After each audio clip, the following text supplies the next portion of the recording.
Boa noite. Salve, salve. Tô ficando craque nesse negócio aqui.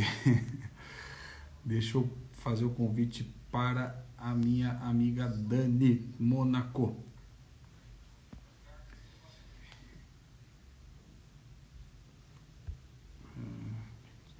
Boa noite, pessoal. Agradeço já a presença de quem está por aí. Deixa eu chamar a minha convidada, Dani Mônaco. E a solicitação. Vou esperar a Dani aparecer. Oi, Dani. Olá! Oi. Ai, meu Deus do céu, tô caindo aqui. Boa noite! Tudo bem, Dani? Tudo bem? E você? Tudo Tudo bom. bem? Boa Tudo noite bom. a todos. Boa noite, querida. Vou aumentar o Agradeço. microfone aqui. Dá uma ajustada aí na luz, no microfone. Isso, Mas tá bom, eu tô te vendo bem. Daqui a tá? pouco, Dani, eu vou desativar os comentários, só para não ficar sobre o seu rosto. Sim, E tá. depois, lá na frente, a gente abre, porque essa parte da interação acho que é a parte legal Fundamental, né? né? Uhum. Então, é fundamental, eu também acho, tá? Eu, de antemão, já aproveitando só os primeiros segundos aí, Dani, é claro que nem todo mundo participou de outras lives e eu só vou reforçar que essa ideia é levar sempre informação de qualidade para aquela demanda de pessoas que estão procurando saber alguma coisa sobre o tratamento oncológico, né? Para pessoas que procuram saber alguma coisa para o seu tratamento ou de um ente querido e não sabem direito onde procurar. Eu sempre tenho dito que a procura natural tem sido o Google, né? E a Eu acho gente... que foi uma ideia fantástica sua, né, Otávio, de abordar a multidisciplinariedade nesse aspecto, né? Então, você inicialmente falou com o Dr. Gustavo, depois você falou com a Andressa, e tem outras sequências, né? Hoje a gente vai abordar a parte nutricional. Então, eu acho que a informação é tudo, né? E a gente poder contribuir com isso. E engasguei aqui, perdão. E essa, essa vontade de comunicação, Dani, eu acho que leva a gente, na realidade, a exercer o nosso papel como formadores de opinião, né? E você é uma pessoa que, obviamente, tem facilidade para falar. Eu vou desativar aqui os comentários só para reativar em breve. Prontinho. E, Dani, nós vamos conversar informalmente. Nós vamos conversar como se a gente tivesse trombado ali no corredor da Oncocamp, de trocado um, um assunto de algum caso, de algum paciente. E antes de mais nada, só para contextualizar, você sabe, faz 15 anos que a gente trabalha junto, né? Eu, Nossa, Ota, isso é revelador, hein? Hã? eu vou te falar de verdade. Eu lembro quando eu cheguei na clínica, a Karina grávida da Bia e você grávida da Rafa, né? Hoje nós temos, cada um de nós, um adolescente em casa. Um Então, adolescente em faz tempo. casa. É Dani, isso, querido. ó, bem-vinda. Boa Obrigada, noite. obrigada. E vamos começar o nosso papo, tá bom? Eu fiz aqui umas pautas, Dani, e gostaria, na verdade, de toda a sinceridade, né? Aquela sinceridade que você tem também como marca, tá? A gente há um bom tempo sabe, obviamente, da importância da nutrição na oncologia, mas eu acho que os últimos anos foram anos muito interessantes que a multidisciplinaridade voltou a ter um, um protagonismo dentro da oncologia, né?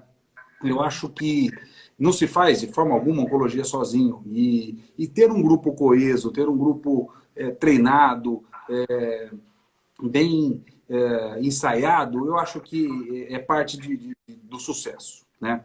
E queria já começar com uma pergunta muito provocadora. E pode responder do jeito que eu sei que você faz.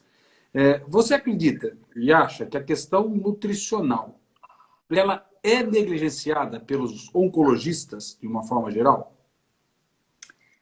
Então, Otávio, eu quero responder essa pergunta, né, colocando uma pimentinha ali assim, ó. O estado nutricional do paciente, né, ele interfere no tratamento, no segmento desse paciente e na qualidade de vida. O oncologista, né, ele é o que primeiro vai receber o paciente, né? Porque o nutricionista, assim como outros profissionais, ele faz parte dessa equipe multidisciplinar. E a oncologia é multidisciplinar. Quando eu comecei a trabalhar com oncologia, né, a nutrição ela não tinha importância. Eu vou falar mais da nutrição porque é a minha área, né? Com certeza. Mas todas têm a sua devida importância, né? Dentro, e você está abordando isso muito bem, né? Eu vou me ater na minha especialidade. Eu comecei a trabalhar com oncologia em 96, 97, em que a nutrição nem era tão importante assim, né? Não era falada, não tinha essa implicação que ela tem hoje. Ela não tinha essa voz. Importante ela sempre foi, né? Exatamente. E ela não tinha essa voz que ela tem hoje, né?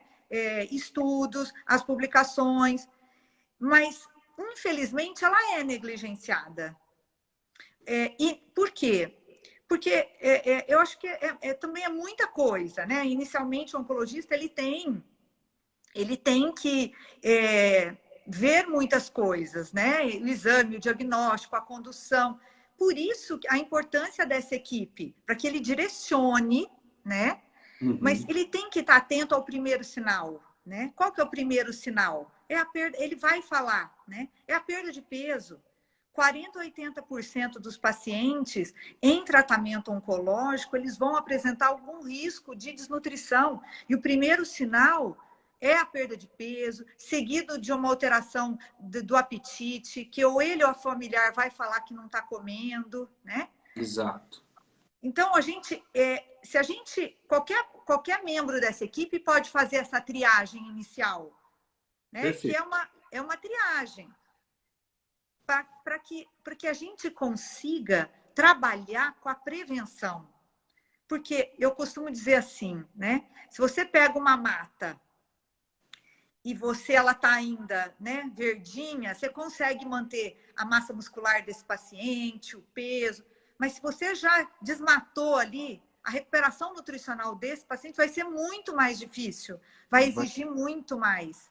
Porque aí a gente tem outros fatores que vão começar, né? Né, as intercorrências, enfim. Então, eu acho assim, o médico, ele tem a caneta na mão.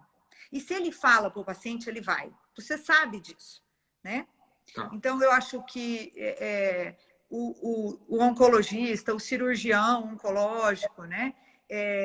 Ele tem que encaminhar. E a nutricionista, ele tem que fazer parte dessa equipe, né? Ele tem que estar integrado.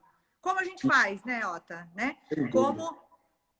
Como é feito, né? A gente vive num modelo, felizmente, padrão ouro, né? Sim, sem dúvida, sem dúvida. A gente pode falar isso, né? Pode, isso é verdadeiro. Claro, quando eu falo, obviamente, da importância nutricional e essa ideia da interdisciplinaridade, que é algo que realmente sempre me atraiu, eu digo o seguinte, a gente tem de base, vamos falar assim, a informação já consagrada, por exemplo, que a obesidade é um fator de risco para o câncer. Então, aí já tem um link nutrição-oncologia, né? Já é um link. A gente já sabe que existem alimentos, né, promotores de tumores, né? Carnes processadas, carnes vermelhas, enfim. Então, mais um link. E aí a gente vai caminhando e vai entrando no mundo do especialista e sabe que a nutrição durante o tratamento é algo extremamente importante para a qualidade de vida e às vezes até para o sucesso do tratamento, né? E nós vamos mexer com uma população que tem motivo de sobra para ter alterações do apetite, motivo de sobra para ter alterações do paladar, né? E isso tem que ser muito bem costurado, né, Dani? Eu acho que é exatamente o que você falou. E quando você diz triagem nutricional, assim, em linhas gerais, o que numa primeira consulta para você, por exemplo, é importante? Eu recomendo ao meu paciente que, de fato, ele passe por uma avaliação nutricional, porque eles nos perguntam, né? Aí, o que eu vou fazer? Eu preciso de algum suplemento? E aí o caminho natural é falar, olha, acho que a melhor pessoa para avaliar isso seria uma nutricionista. E você topa passar uma consulta, chega para você. O A que você... gente tem alguns caminhos, né? Sim. Então, você falou da obesidade, né? Então, é neste momento que a gente vai fazer o diagnóstico nutricional, porque é paradoxal, né? Sim. Hoje a gente tem uma pandemia, né? É importante a gente falar, a pandemia da obesidade, né? Um Boa. fator, inclusive, de risco para o Covid hoje, né? Sim. As mulheres estão com sobrepeso, obesidade, estão chegando com câncer de mama para a gente. Então, por um lado, a gente tem aquela desnutrição que eu falei, e por um outro, a gente tem a obesidade. Então, como que a gente vai lidar com isso? Porque também isso difere do tratamento, do tipo de tumor, do sexo, da idade. Então, é multifatorial. Então, se você imaginar, né, que o primeiro momento, o que é recomendado, né, pela literatura, é a triagem nutricional, que é um aspecto referenciado pela literatura, tem vários protocolos. Eu utilizo NRS 2002, que é referenciado pelo ESPEN, né?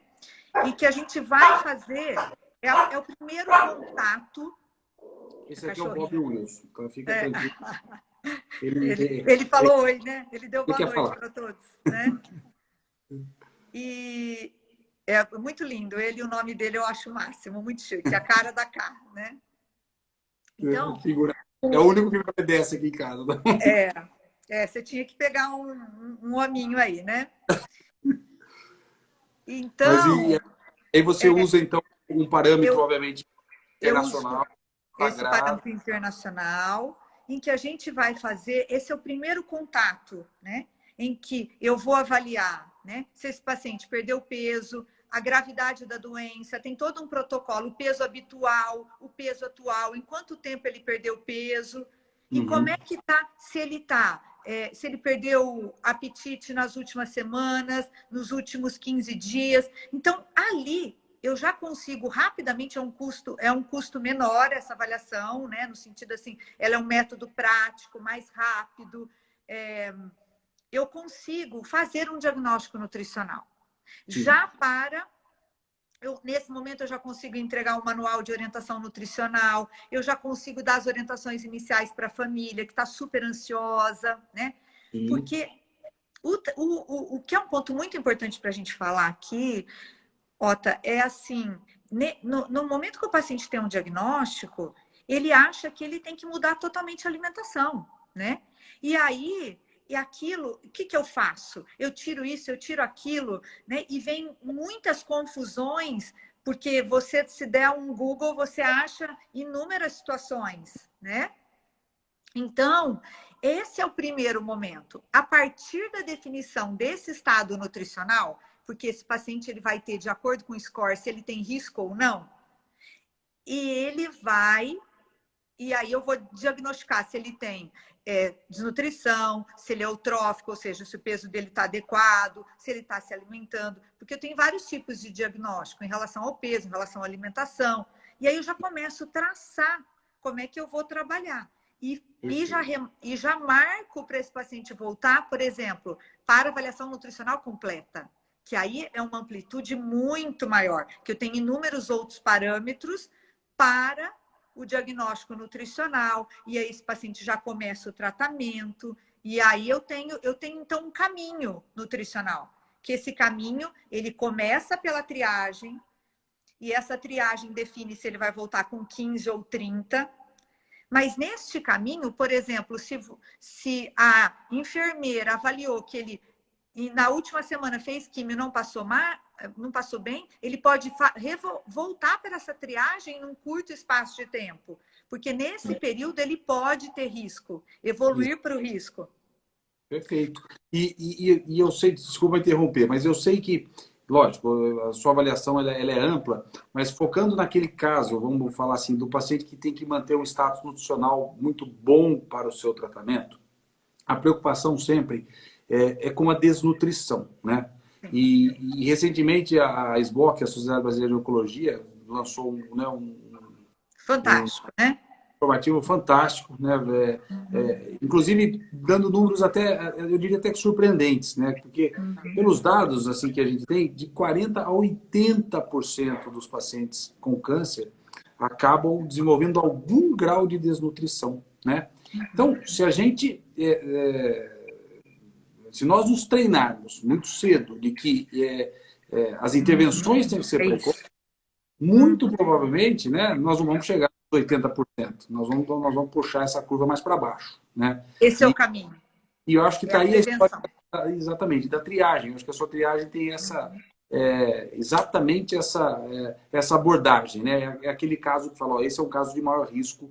E aí, não sou eu, não vai ser o Google, não vai ser a vizinha que vai indicar a melhor nutrição, entendeu? Aí tem que ser o profissional que entende disto. Então, para mim, isso é muito claro. E eu acho que a gente tem que insistir nessa divulgação justamente para que a gente não perca, obviamente, para modismos, vamos falar assim. Né? E você sabe como isso também é absolutamente forte, como pesa, né? Os modismos nutricionais, os modismos dos suplementos. Às vezes tem umas coisas que nos sobrecarregam até e você fica até meio coagido de não saber exatamente do que está sendo dito, né? E então, chega tudo para o oncologista primeiro, né, Otávio? Então, tudo vai chegar vão perguntar sobre tudo, né? Sobre a exatamente. alimentação, o remédio, o tratamento, o exame. Então, é uma demanda muito grande mesmo. Sem dúvida. E daí a importância da equipe, né? Que vai dar essa assistência. Então, uma coisa que é muito importante, você tocou num ponto, né? Das estratégias nutricionais, né? Então, como é que a gente tem alguns recursos, né? Então, por exemplo, a primeira coisa, né? É você entender para o paciente que está eutrófico, né? Começou o tratamento, tem um peso saudável, mas que a gente vai trabalhar com essa prevenção, eu já tenho que pensar, eu vou fazer uma avaliação, né, do que ele come, do quanto ele come, né? E como o tratamento vai comprometer essa ingestão. Porque é isso que vai definir o caminho, né, para a minha intervenção, além dos problemas associados ao tratamento, né, que são diversos, né? Então, se a gente tem uma conduta, por exemplo, se esse paciente tem vômito, né? Eu tenho inúmeras estratégias nutricionais para ajudar esse paciente, modificação, né, da consistência, do tipo do alimento. Por isso que dieta da moda, dietas restritivas, isso nada vai funcionar, né? Não tem comprovação científica. Mas eles vão chegar questionando tudo isso, né? Vão, é natural. Exatamente. É natural. E eu sempre vejo, tanto é que é o tema da live, né? Esse é um assunto de bastante conflito, né, Dani? Assim, entre equipe de saúde, família e paciente, né? Porque a família, e lógico, na tentativa, obviamente, de querer oferecer o melhor para o seu ente, de repente coloca uma carga também a mais, né? Uma pressão, né? Uma pressão de que ele precisa se alimentar mais do que o habitual, ele precisa começar a comer coisa que ele nunca comeu, e ele começa a receber aquele monte de mensagens, informação, né? de receitas e do tudo mais. Do vizinho, da tia, ou de E aí alguém adivinha que para já quem? passou. Exatamente. E aí vem para a gente, lógico, e somos nós mesmos que temos que fazer esse papel.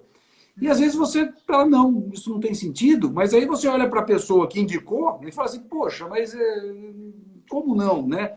Então, e isso não pode virar um atrito, até porque em algum momento, lógico, nós vamos ter que estabelecer metas, né? E essas metas dependem muito do tipo de tratamento, se esse paciente faz químio para essa ou para aquela doença, se é um tratamento que envolve radioterapia, por exemplo, da área que é a área de entrada da alimentação, se é um paciente que precisa, de repente, até perder peso, não obviamente, durante o tratamento, mas eu digo, se é um paciente que está acima do peso e ele precisa, de alguma forma, controlar o seu peso. Então, eu entendo que existe muito, Dani, muito atrito e muito conflito, né, nesse tripé, família, equipe de saúde e paciente, né?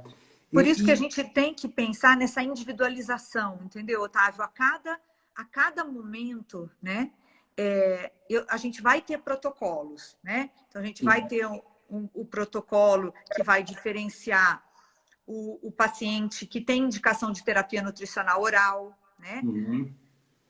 De um paciente de cabeça e pescoço que desnutre muito mais, né? Se a gente pensar, por exemplo, para um paciente que tem, por exemplo, um câncer coloretal operado que vai ter um problema de absorção. Sim, perfeito. Né? Então, nós temos...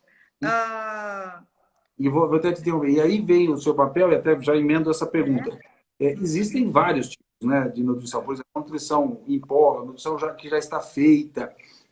E aí cabe ao especialista falar, para este caso, é melhor esta formulação, né? Você não tem obviamente, eu conheço uma prescrição só, né, Dani? Então, tem pacientes que já Jamais, né? um maior aporte calórico, outros um maior aporte proteico. Eu sei que você faz uma avaliação importante da massa, né? Da massa magra. Isso tudo é muito bom. Se você quiser complementar, mas eu ia falar, e eu vejo você falar muito de dois assuntos que eu acho, eu tenho, obviamente, entendimento, mas queria ouvir de você.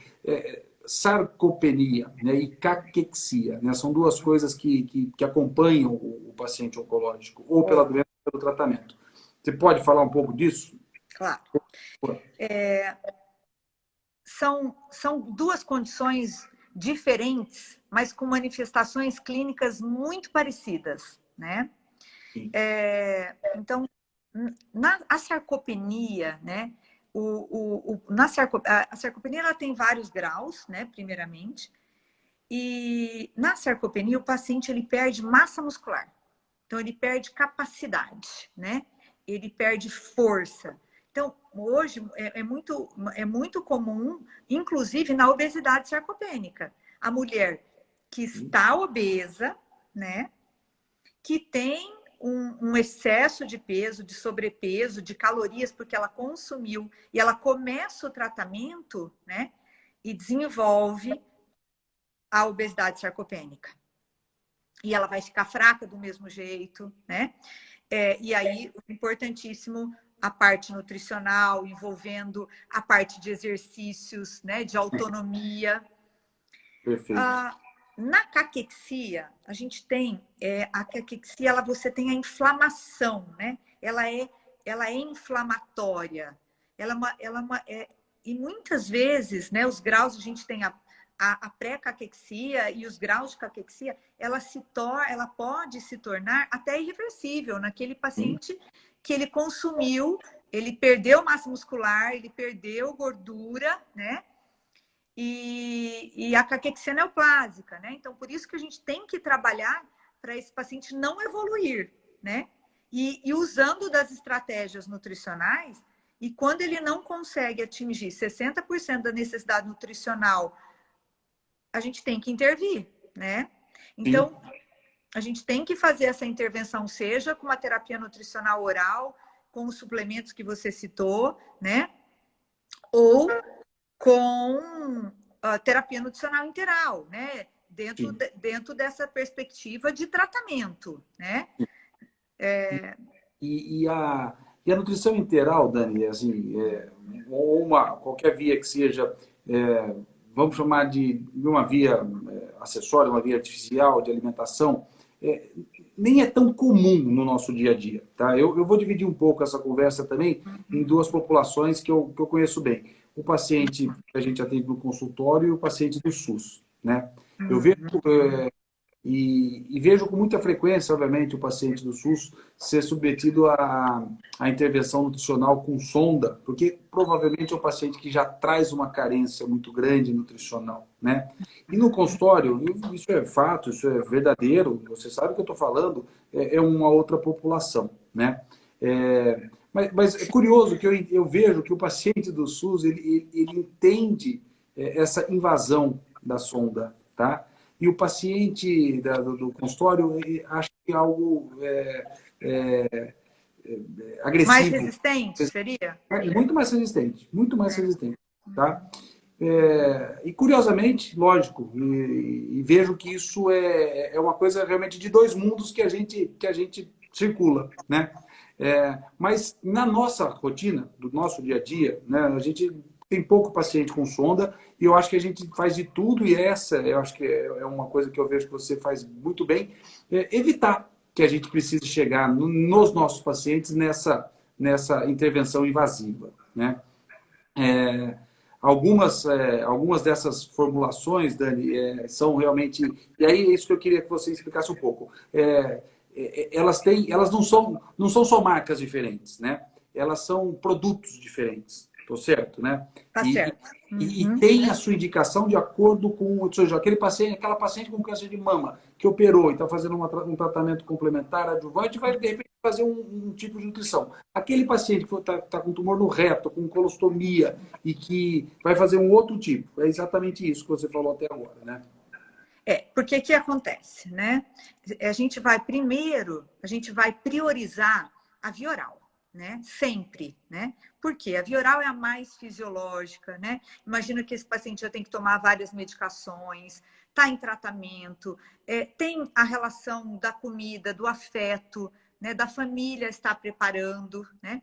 Obviamente que é importante, né? A gente vai estar orientando esse paciente sobre a higienização dos alimentos, né? A preocupação com não comer fora de casa, não comer carne mal passada, carne crua, ou ovos. São coisas assim que tem que estar registrado, né? Por Sim, exemplo, eu já faço isso na triagem, já entrego o manual com essas orientações, né? Para sim. que a família já fique segura, né? Desse preparo, né? Eu acho até. Obviamente.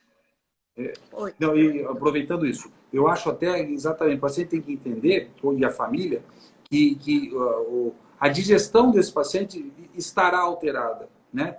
A quimioterapia, ela é sistêmica, então o paciente não vai ter apenas a dificuldade de se alimentar pelo enjoo eventual da quimioterapia. Mesmo sem enjoo, essa digestão já será diferente, né? E Já. acho que a importância que você falou, muito bem lembrado, do cuidado com a qualidade do alimento, né? É o paciente que tem uma imunidade baixa, né, naturalmente, Sim. doença. Então, isso eu acho interessante. Esse reforço, né, de técnicas, vamos falar assim, não industrializadas, é, enfim, dicas, na verdade, que levam a família a cuidar bem da dieta do paciente oncológico, né, Dani? Isso é muito Então, a legal. gente vai fazer todas as estratégias, só para seguir a linha do raciocínio, para pensar na via oral. Sim. Mas a maioria, né, a grande maioria, quando o paciente está em tratamento mesmo, né, em que ele vai, ou ele está fazendo químio, radioterapia, até para a gente, considerando já essa perda de peso que a gente já sabe, está descrita na literatura, ela é comum. Então, o que a gente vai primeiramente associar, por isso até que hoje, né, um dado importante que você falou, você vê menos sonda, né? Isso é uma coisa fantástica. Por quê? Porque a ideia é que a gente trabalhe na prevenção, né? Sim. Então, nós vamos suplementar com, como você disse, quais são os suplementos? Tem suplementos para. A gente vai ter que seguir se esse paciente é diabético, se ele não é, né? Se eu tenho que dar um hipercalórico, ou um normocalórico, ou uma imunonutrição, né? Sim.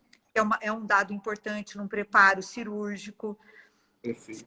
Se esse paciente tem uma desabsorção, que eu tenho que dar uma dieta que favoreça, né? Ou se ele tem diarreia, ele tem que tomar uma dieta especial, né?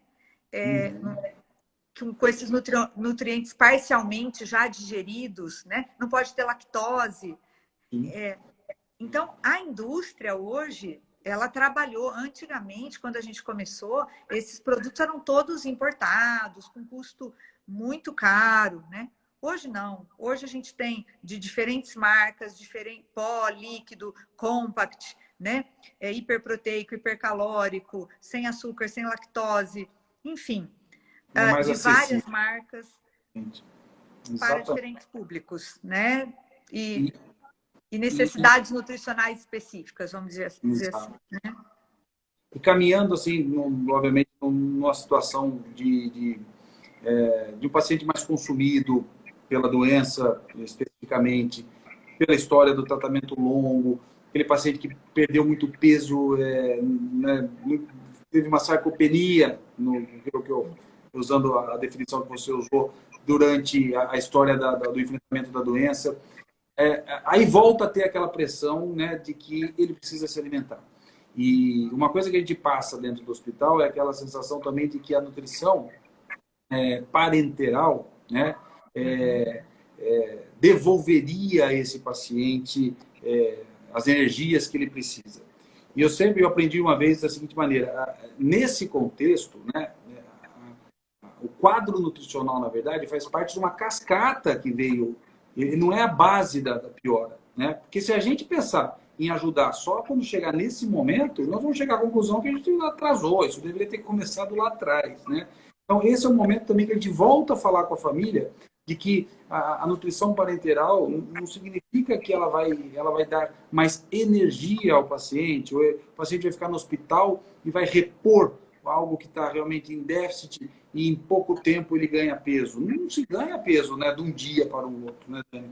E esse é um conflito que a gente vive, né? Nós que estamos dentro do hospital, numa tentativa de explicar para a família e para o paciente que não é para todo mundo a nutrição parenteral também. E aí, isso tudo para falar o seguinte: como que a gente resolve esse assunto? Conversando, né?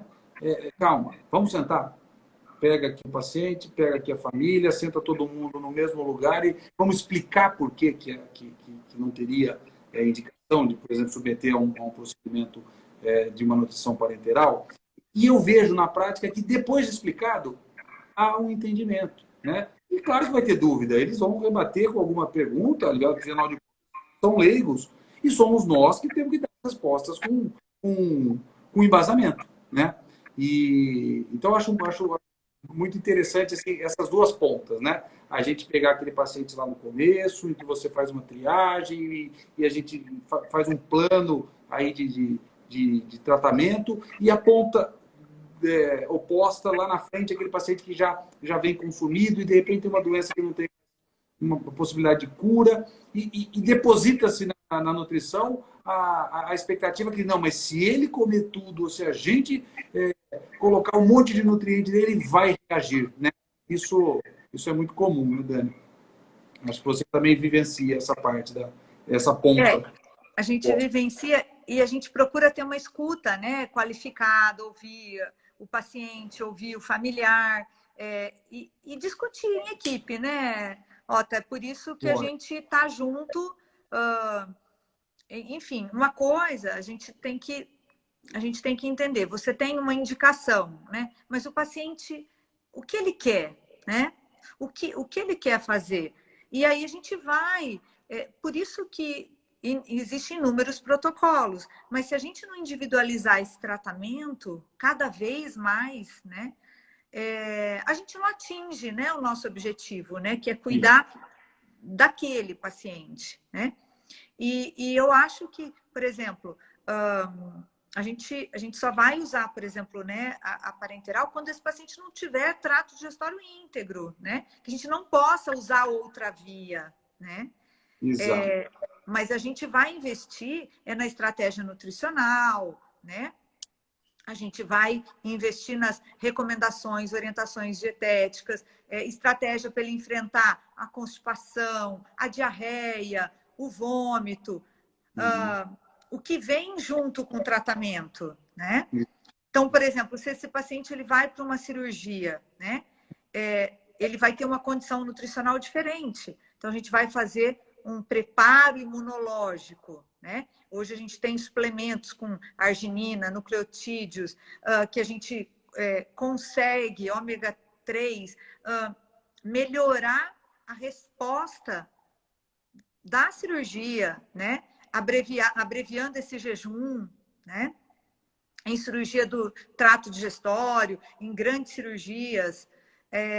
Então, a nutrição, ela otimiza o tratamento, né? E aí o paciente, se ele entender isso, que, por exemplo, esse é um ponto muito importante, né? Porque muitas vezes ele já está fragilizado, tem um aspecto emocional, e se ele melhora, por exemplo, se eu entro com uma terapia nutricional oral e ele entende que ele tem... É importante a gente dizer que esse paciente ele não vai tomar, por exemplo, o dia inteiro a alimentação. São 500, 600 calorias que eu vou ofertar, às vezes até 300, uma dose.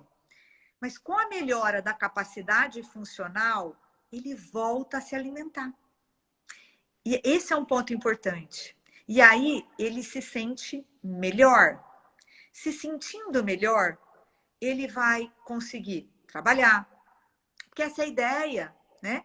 Eu quero esse paciente, ele enfrentando, que ele vai fazer uma caminhada, que ele acorde, toma café da manhã, vai fazer caminhada, pode trabalhar home office hoje, né? Numa situação que a gente está vivendo, né? Que ele possa ter esta qualidade de vida. E a nutrição, ela vai atuar nesse sentido. Porque eu vou trabalhar com essa prevenção, né? Porque o paciente que vai perdendo peso, Otávio, se sentindo consumido, né? Ele fala, eu tô doente, eu tô muito doente. E muitas vezes a meta dele é a cura do tratamento. Mas como ele está se sentindo mal com aquele peso, como ele se enxerga, né? Olha o poder da nutrição, de resgatar isso. Né? Exatamente. Eu diria até, Dani, que esse não é um assunto multiprofissional, na verdade.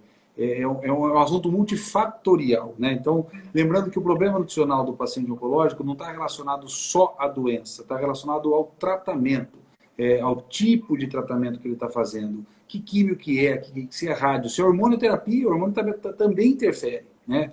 Então, eu acho que você resumiu muito exatamente o que a gente precisaria falar.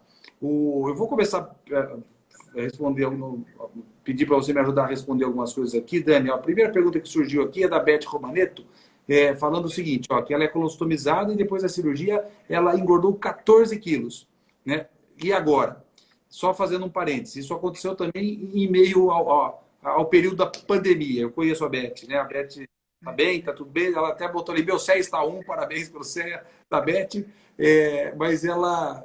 Então, a primeira coisa, o que eu falaria, calma, não entre em desespero, mas também não é interessante esse ganho de peso, né? Não é.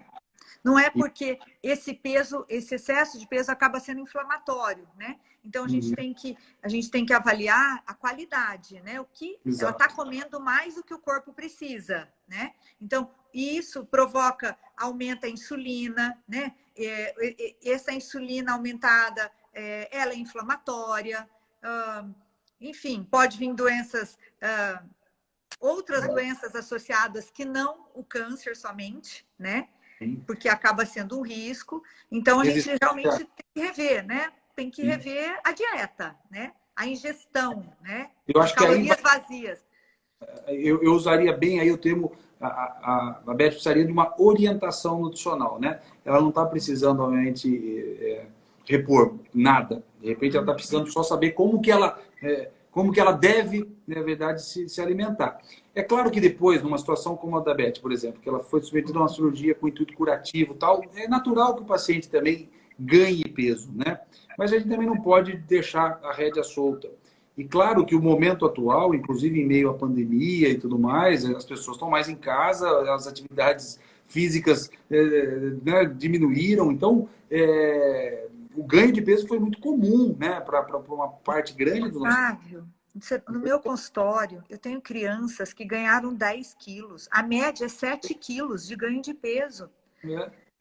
E isso está associado ao quê? Ao estresse, as pessoas estão em casa, mas a gente tem que se ater para isso, porque o sobrepeso ele é um problema, né? E até fazendo um link com essa colocação, né, da sua paciente, a gente tem que entender que 30%, a dieta tem uma influência na prevenção em 30%, né? Uhum. Então, se a gente, isso para mim, para você, para todos nós, né? Se a gente trabalhar esta prevenção, e a prevenção já começa num peso saudável.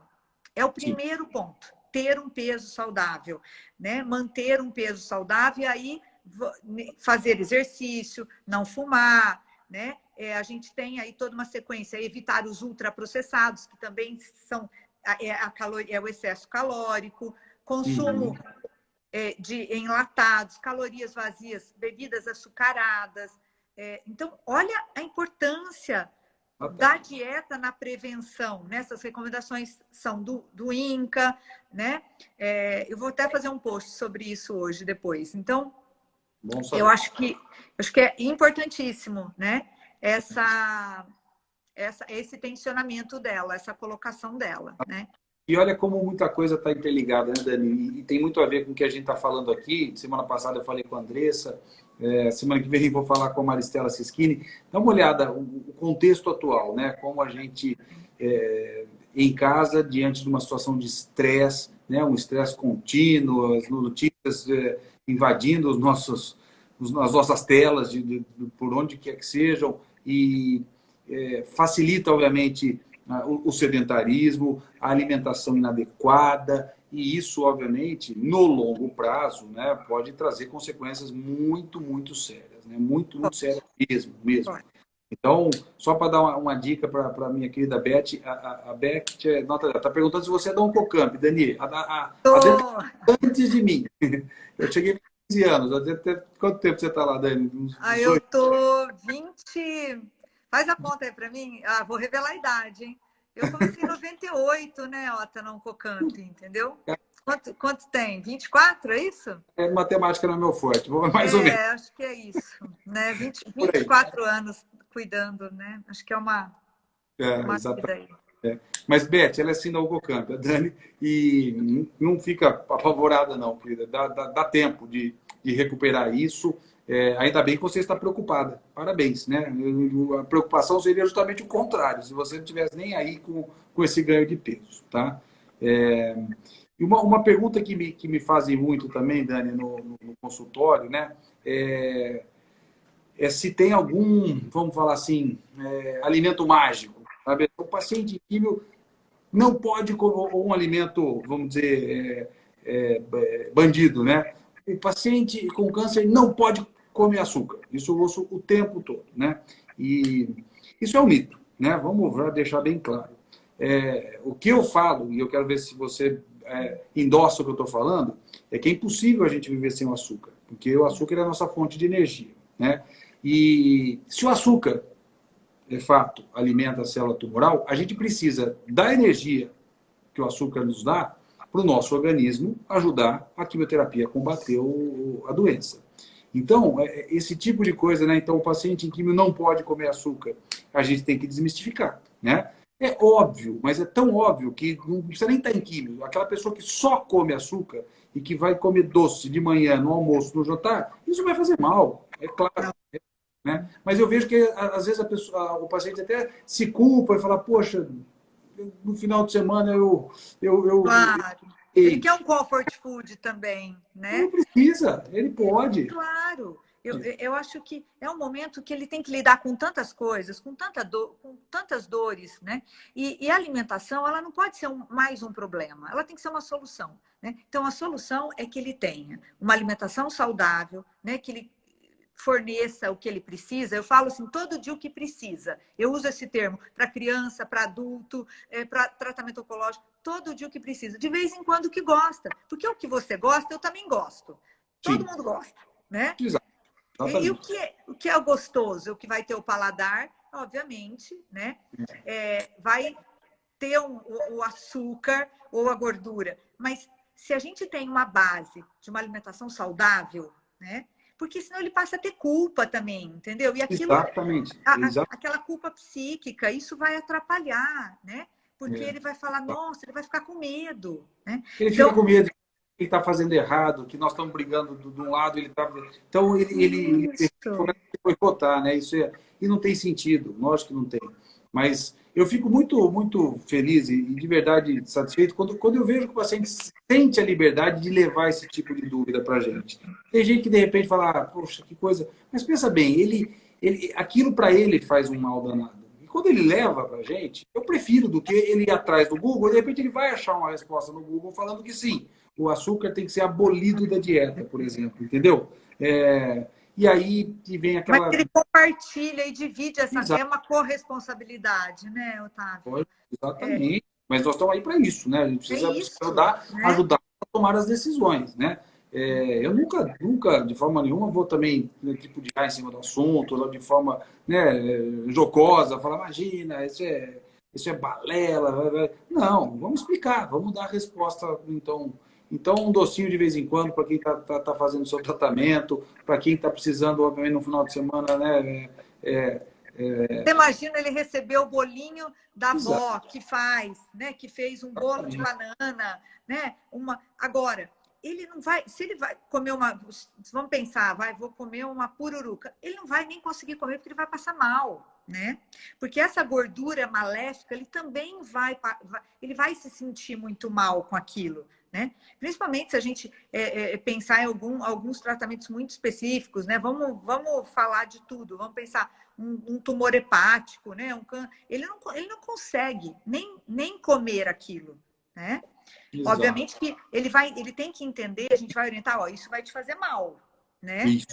E isso é importante, né? Então, por exemplo, o paciente tem diarreia, olha, nós vamos ter que fazer aí a dietoterapia é diferente, né?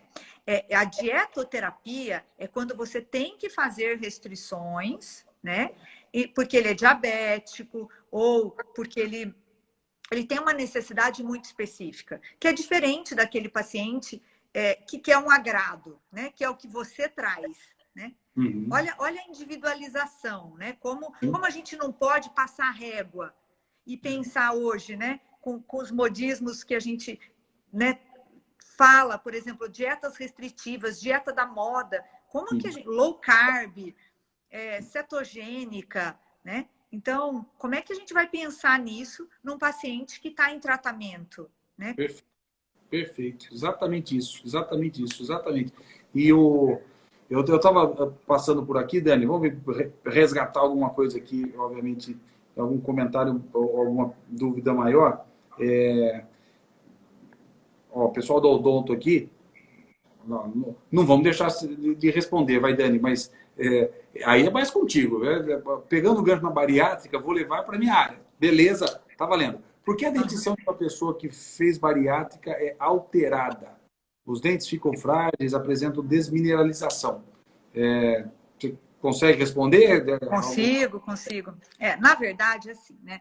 Aí eu fiz meu mestrado em cirurgia bariátrica, né? Então, Só fazer um comentário, Dani. Não necessariamente é bariátrico. O paciente fez uma gastrectomia para tratar um câncer de pulmão. É uma bariátrica, mas eu quero dizer assim, ele perdeu o estômago por uma outra causa. Então, isso vai acontecer com esse paciente, provavelmente, também, né? Então, por que os dentes dele ficam mais frágeis? Aí você fez seu mestrado em cima disso, né? eu fiz, né? Na verdade, trabalho também com cirurgia bariátrica há mais de 20 anos, né? São minhas duas grandes áreas, vamos dizer assim, né? E o que acontece? Esse paciente depende do tipo de cirurgia, né? Mas ele vai ter que ser suplementado, né? A gente tem que trabalhar com a prevenção, né? Se a gente pensar no cálcio, na vitamina D, na dieta, não é se o paciente ele tem que ser cuidado, né? Porque Sim. ele vai ter um comprometimento da absorção de B12, de proteína, de cálcio. Tem algumas cirurgias que são piores, mais desabsortivas, que levam a complicações mais graves. Mas outras nem tanto. Se o paciente tiver consciente que ele vai precisar ter uma dieta saudável e suplementar cálcio e vitamina D, para não chegar nisto, né? Perfeito. Pô, resposta convincente, né, Dani? Ó, o Zanin coloca assim, ó, ficar sem açúcar em tempo de Páscoa é difícil. Não vejo ovos de Páscoa como dieta. Tá valendo. E o Zanin gosta de um vinho bom também, verdadeiro. Ele entende desse assunto. A Ju, no caso do pai dela, o Normandaço, vírgula, diretor do Bragantino. O regime de engorda é feito com dieta nutritiva e muita geleia de mocotó, viu, Dani? E ela esqueceu de falar com umas Heineken também, que o Normandaço curte umas Heineken também, mesmo fazendo quimioterapia. Mas eu autorizei, tá? Eu autorizei. Isso já deu até briga dentro da casa dele lá, mas hoje a gente está todo mundo amigo. Em relação, Dani, você começou a falar um pouco do conforto, e tem um assunto que me agrada muito, e você sabe disso, é aquela fase que o paciente está numa fase, vamos usar um termo difícil, né, mas numa fase terminal de uma doença grave, e de repente as metas nutricionais, a preocupação em fazer cálculo calórico, isso já ficou para trás. E aí está na moda, uma moda boa, né, de se falar num assunto chamado alimentação de conforto, né?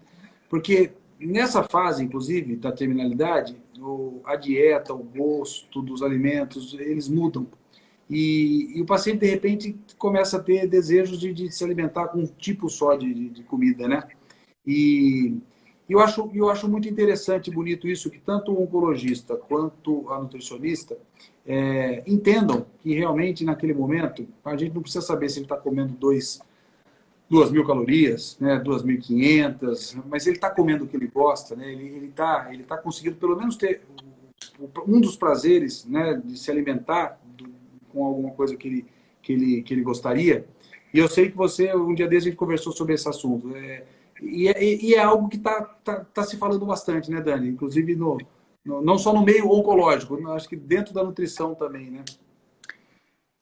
Porque a gente chega um momento, né, que esse paciente ou ele vai ter a cura, né, e vai ter a vida dele, e a gente vai orientar, né, que é um caminho, ou tem o outro caminho, né, que faz parte da nossa finitude, né, Otávio, de uma maneira geral, né, de todos nós, de uma maneira ou de outra, nós vamos enfrentar isso, né? É muito difícil quando se fala nesse aspecto em cuidados paliativos, né, da alimentação por si só, né? Sim, sim. Porque é um aspecto que é triste, né? Exatamente a Beth escreveu agora. Exatamente. É triste. Sim, É lógico, triste, não quer né? perder o ama, de forma E alguma. a nutrição, como que eu não vou... Porque você pensa assim, quando o filho nasce, né? Primeira coisa que você faz é colocar no peito, né? Você vai amamentar, né? Inclusive a amamentação está relacionada à prevenção para as mulheres, né? Vale a gente falar disso, né? No câncer de mama. E aí você tem... Como é que você vai falar, vai deixar o seu pai, a sua mãe, as pessoas que você ama, né? Sem comida. Só que é um momento que isso é o cuidado paliativo, né? E esse cuidado paliativo, essa medicina, ela vai ter vários personagens, né? Em que você tem o médico paliativista, você tem a nutricionista, a psicóloga, a enfermeira, a farmacêutica, o médico oncologista. Agora você tem a família e o paciente. E a gente tem que ouvir o paciente. Um dia eu ouvi de uma paciente, ela falou para mim, eu não quero mais nada, né? Eu não quero tomar suplemento, eu não quero comer. E a gente conversou sobre isso no corredor, né? Porque a gente Sim, precisa partilhar também, né? também. Porque dói pra gente também, né? Dói. É uma dor para todos. Mas tem um momento que a nutrição ela passa a não ter sentido. Então, por exemplo, o paciente não está comendo, você vai colocar uma nutrição artificial? Não está indicado. A literatura mostra isso, né? As referências, maiores referências que você não vai indicar um suplemento, você não vai indicar a nutrição interal, nem a parenteral, porque você vai colocar esse paciente no quê? No hospital? Não, esse paciente vai ter que estar em casa, no conforto dele, e a alimentação ela tem o que ele quiser, né? Se ele quiser um pouquinho de água, se ele quiser. Só que a gente tem que se preocupar nesse momento para ele não ter uma disfagia, não engasgar, porque a gente pode ter outros problemas, né? Exatamente. Mas Aí vem a multidisciplinaridade. Aí tem a equipe, envolve né? sono, envolve, né, quais alimentos seriam mais fáceis realmente para uma deglutição, um paciente já está muito enfraquecido. Então, é exatamente o foco da conversa, né? Exatamente o foco da conversa. Esse incentivo à interdisciplinaridade. E colocar a família para entender isso, né? É, nós não estamos, obviamente, entregando, né, o jogo, né, Dani? Não é isso. Mas nós estamos jogando Jamais, o jogo. O jogo é assim. Então jamais. vamos entender e vamos tentar fazer com que até esse momento seja um momento, de repente, de, de alegria para aquele paciente, né? Pô, já, o meu De único momento. bem-estar, né? Aquele Você sabe que ali você conforto. apareceu aí, a gente tem algumas pacientes, inclusive, mais de uma vez, nós já ouvimos assim, e aí, o que a senhora queria? Sabe o que a gente já ouviu? Eu quero uma cerveja gelada. Isso a gente já ouviu mais de uma vez, entendeu? Que É, lindo, né? poxa, caramba, e aquilo para ela, de repente, vai valer a pena. E nós já, né, já demos risada em relação a isso.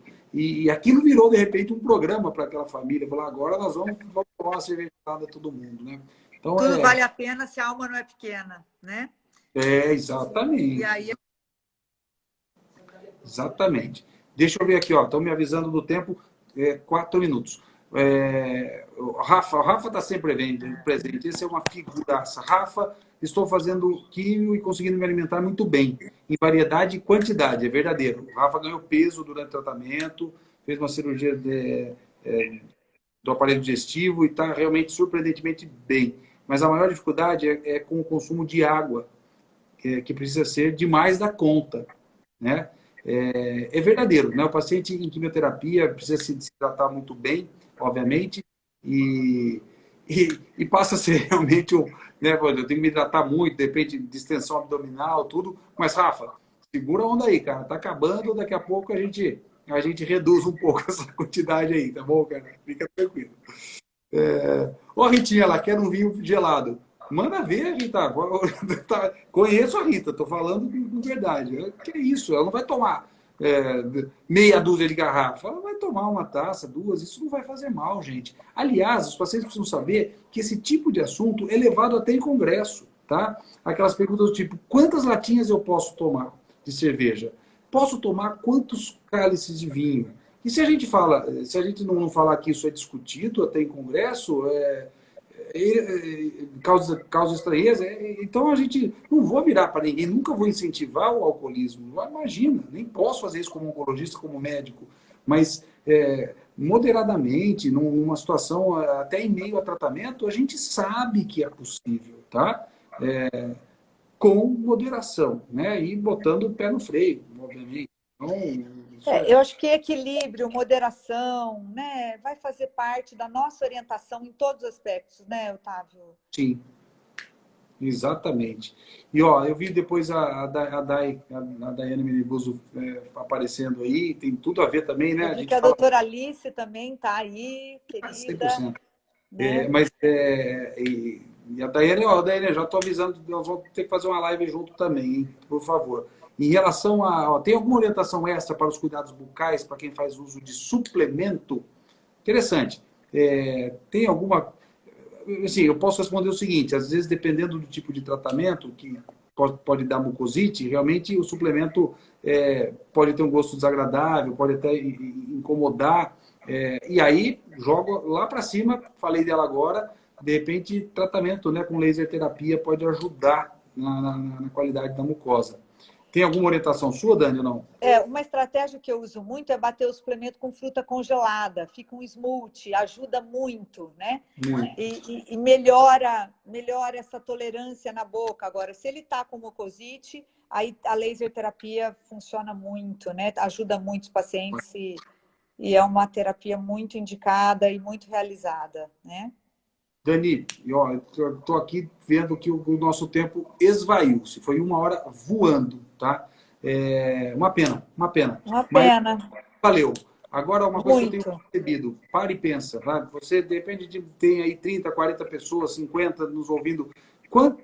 quando você, né, conseguiu fazer 40, 50 pessoas pararem para te ouvir. Então, eu quero agradecer essas pessoas, né, Dani, que estão aqui nos ouvindo. E se estão nos ouvindo é porque, de alguma forma, a gente tem alguma coisa para passar para eles, né? Então, beijo. Eu quero Obrigado agradecer muito ao seu convite, todos os participantes, né? E desejar uma feliz e abençoada Páscoa, que a gente tenha esperança, né? E que dias melhores virão, né? Minha mensagem final. Obrigada, Otávio, pelo carinho, pela receptividade. Obrigada a todos. Acabou Amei rápido. estar com vocês, tá? Um beijo, obrigado para todo mundo. A gente continua se falando. Obrigado, Beijo grande, obrigada. Tchau, tchau. Beijo, tchau.